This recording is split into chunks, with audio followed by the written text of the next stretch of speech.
In this video we're going to be making Mizu's weights, and by the way, this is my first time trying the voiceover.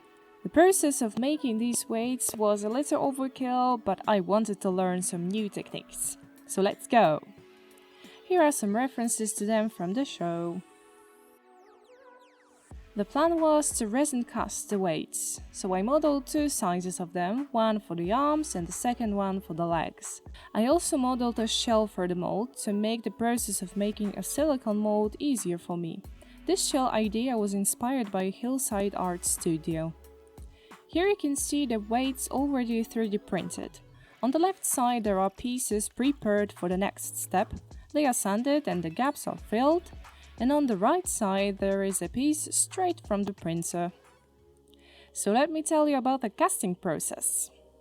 First, I took the silicone mold and this metallic powder, that's tin powder, and covered the entire surface of the mold with it. It was a bit tricky, but it was important to take the time to cover the entire inside surface. As you can see, I made the cut on the silicone mold with this curvy pattern in the middle, but I would recommend to cut the mold on the side so the curvy pattern wouldn't be that visible later on. It was also crucial to remove the excess powder from the mold because the resin wouldn't penetrate a layer of powder that was too thick. Next, I took the mold shell, placed the silicone mold inside it, aligned it carefully. It was important to align it as good as I could, so the curved line wouldn't be that much visible on the casts later on, and therefore I wouldn't have to sand it that much. When it was all correct, I secured it in place with these small clamps, and this was secure enough since the amount of resin I poured wasn't that much. Then I mixed some 1-hour polyurethane resin with some resin tint and pearly silver powder and slowly poured it into the mold. It was important to be patient with the pouring so the remaining air bubbles could escape. When the resin was cured, I carefully removed the cast from the mold. As you can see, it wasn't straightforward. I had to use a little bit of strength to remove the cast from the mold. As you may notice, there is some resin excess, but it was easy to tear it off.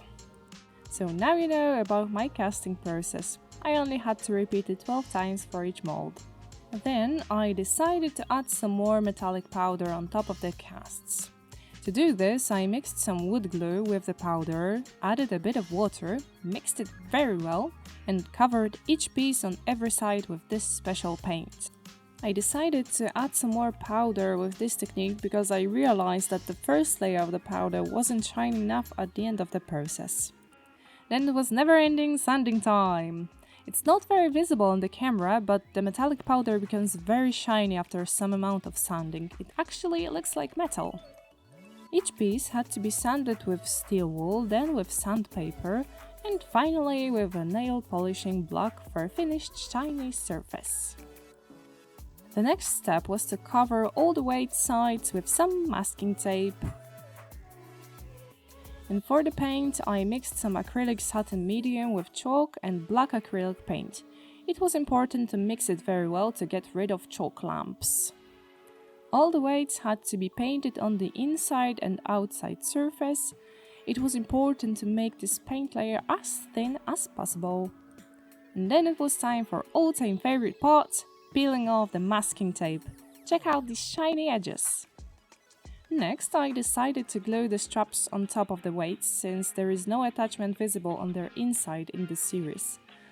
So I glued the straps on with superglue and pressed them well on the whole curved surface so the gluing area would be as big as possible.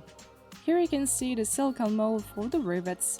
I casted rivet imitations out of resin and metallic powder and I polished them to reveal metallic look. Since I wanted to use the rivet heads, I preferred to cast them and then just glue them on with superglue. Just one small drop of the glue was enough to keep them in place. I just had to be careful while pressing them on so my fingers wouldn't stick to the surface as well. I secured the rivets with these small clamps until the glue was dry. And here's a finished piece! And this is what the weights look like with the costume. Can you see the gorgeous metallic effect? Thank you very much for watching. Next up, Mizu's glasses making off.